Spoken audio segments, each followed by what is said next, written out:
Okay, so this is my presentation on phonetic partitioning. I have a demo at the end, and I'm just gonna go through it as quickly as I can. So, what is phonetic partitioning?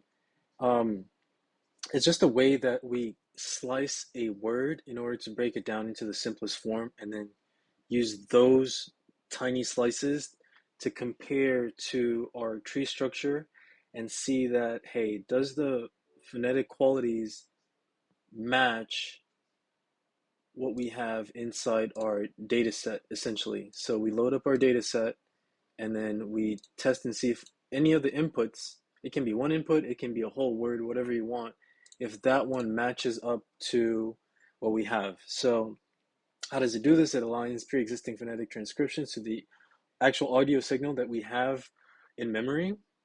The whole point is to load stuff from memory that we have inside the data set, and it gets down to like the nit and grit, and sometimes that might be a drawback. Is it's a feature and a bug, it's a plus and a minus, is that it goes so far in depth that it is able to perceive stuff that humans can't even perceive, to its detriment is it pays too close attention, but also to its advantage is it pays close attention so it doesn't miss anything.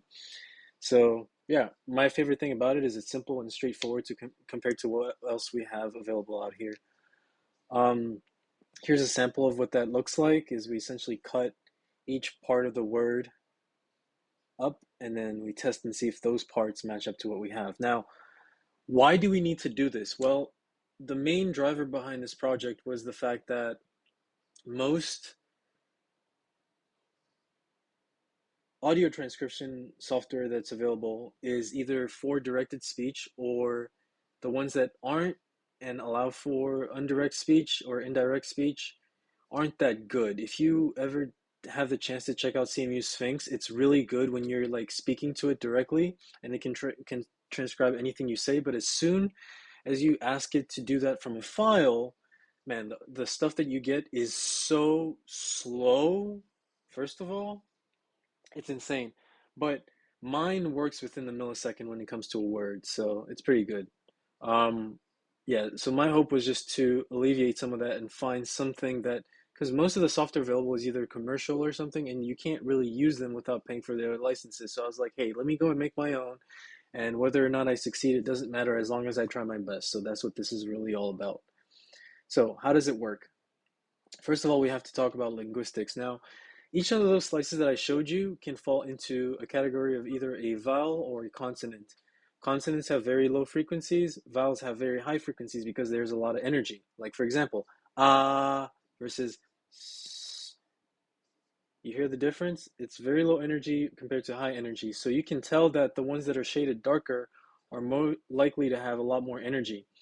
Quickly, though, a cool or a feature that you have to look out for when it comes to linguistics, and the reason I'm showing you this is because of the formant values. Anywhere that there's a spike, that function we call a formant. Now, there's a certain amount of formants in each slice, but specifically, we only care about F1, F2, and F3. So if you pay real close attention to all of these formants, you'll know that they create some form of equation.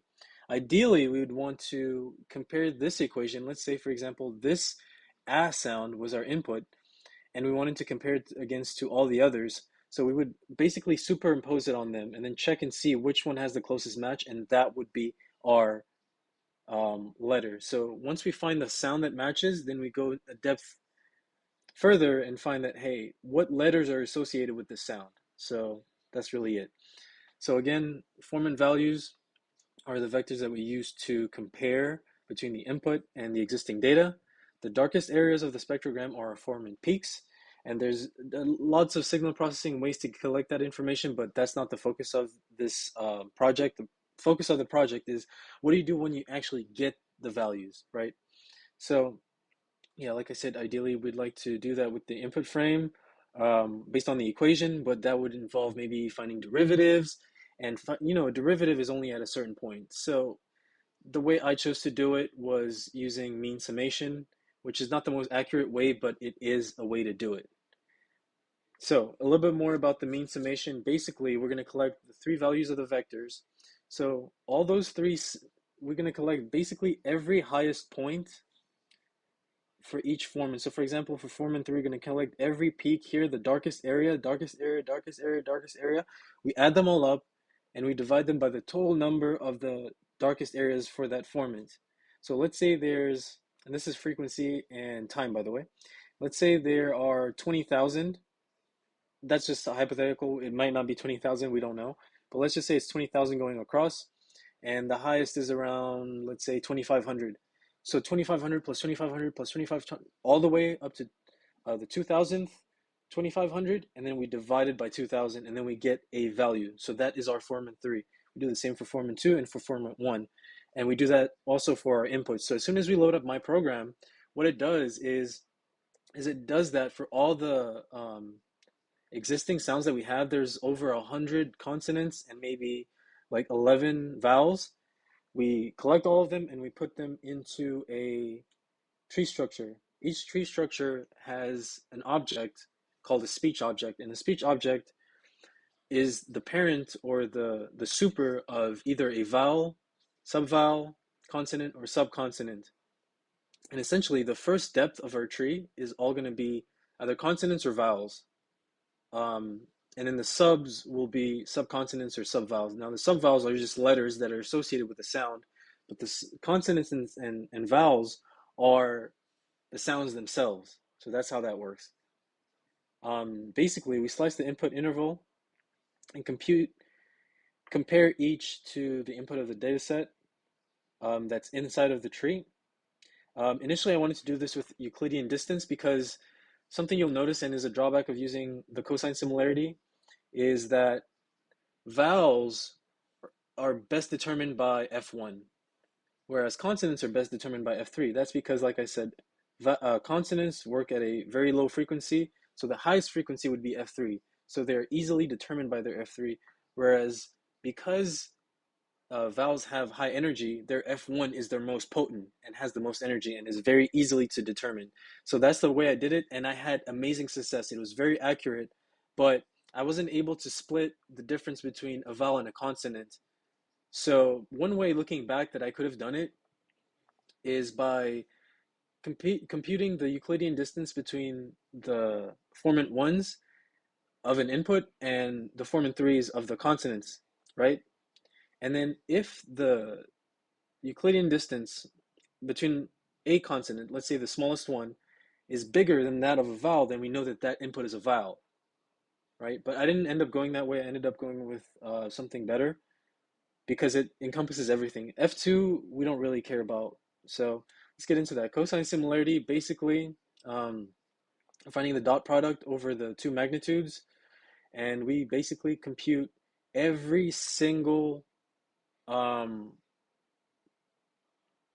product between each vector. So each variable is going to be compared, each input variable is going to be compared with one of the data set's variables, right? So let's say, for example, we choose the sound Z, then we're going to compare it with all of the values that are either vowels or consonants, and at each point, we're going to take our F1 compared to that speech's F1. Take the F2 compared to that speech's F2, take the F3, compare that or multiply that, add them together and divide them by the magnitudes of both. And usually you end up with numbers that look like that. And you could do it either using the cosine similarity. I chose to do the cosine distance, which is just 1 minus the cosine similarity.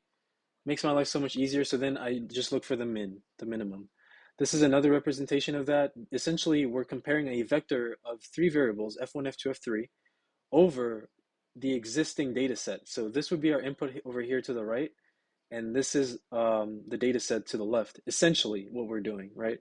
We have three variables in our vector, and we compare them, and then we find the minimum, meaning the one that has this almost the same direction, and that one is what we're going to assume is our closest input. Yeah, again, it has a drawback that those are primarily determined by F1.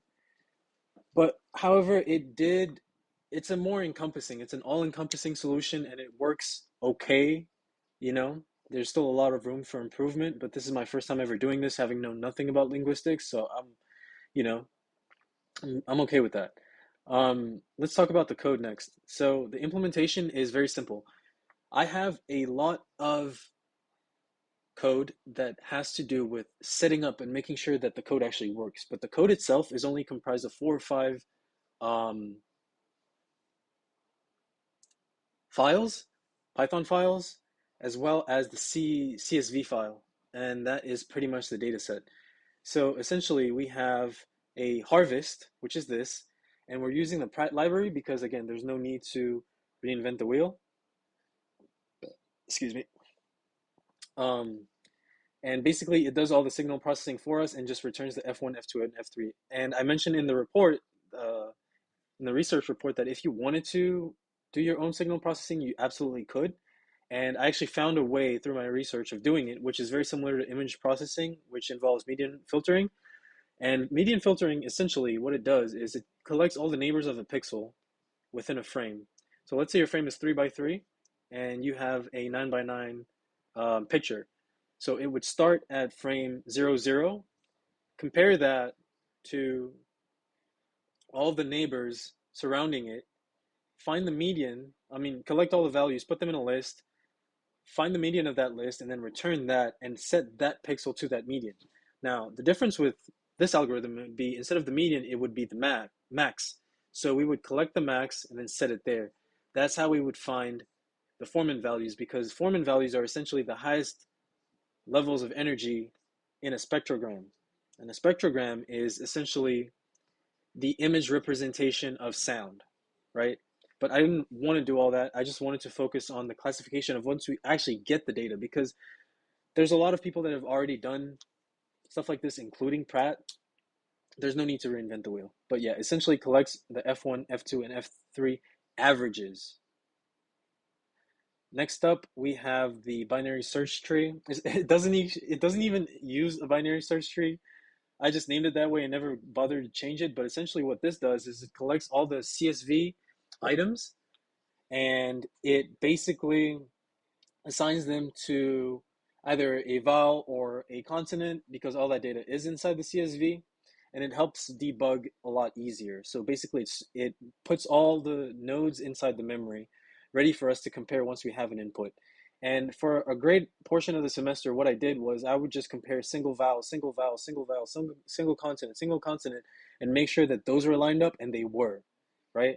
So the next step, like I said, is to compare. So now we do the cosine similarity, which I talked about. We have now the binary, the tree. It's not actually a binary tree, it's just a regular tree. We have the tree, and what we do is we take our input, whether it be from a word, which I'll talk about next, or just a single input, which I talked about before. And what we do is we compare the first depth of that tree to that input. So we collect its F1, F2, F3. We send that to the cosine similarity. We send the first node of the tree, that vector of F1, F2, F3, we send that to the cosine similarity. It finds the cosine similarity and says, hey, okay, this one has this distance. Okay, and then we do that for all the nodes in the tree compared to the input. We have a list now of all the distances, and then we sort them, get the minimum, and that is our closest sound. Then in the second batch, for the second depth, once we find that first one, we dive deeper. Now we look for the letters. Inside the letters, okay, which one is closest? And then that is our output. And then finally here, we slice the word. So if you say a word like easy, then we do that. So yeah, this is my output for the word easy, and that is the output for the word shame. I didn't actually put in I didn't actually harvest the letter M just yet, so that's why it didn't show, but it's kind of close. Shrey, it's kind of close to shame, and then easy is Ipneasy. It's close. It tried. So it's slightly more accurate, lightweight, and speed is on par with CMU Sphinx. And now I will show you the actual running. So this is for shame. It runs in like 0.05 milliseconds. And yeah, if I do now the word easy, so let's play the word easy right here.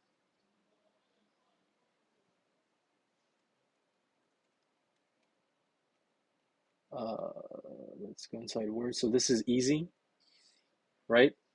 So now if we take easy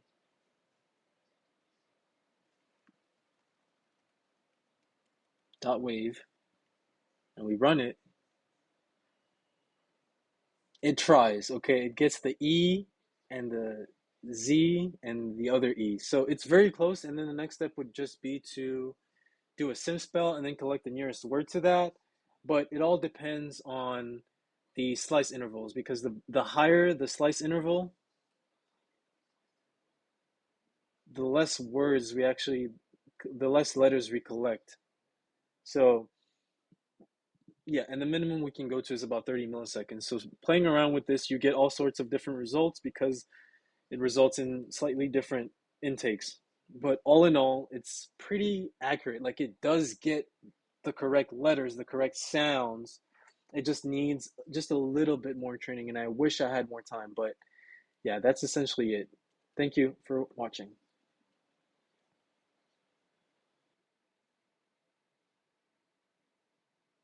And just in case I didn't really talk or show the vector stuff, um, this was the superimposition that I was talking about. I know I talked about it and then skipped over the slides, but yeah, we're essentially trying to find the direction that matches closest to our data set right here.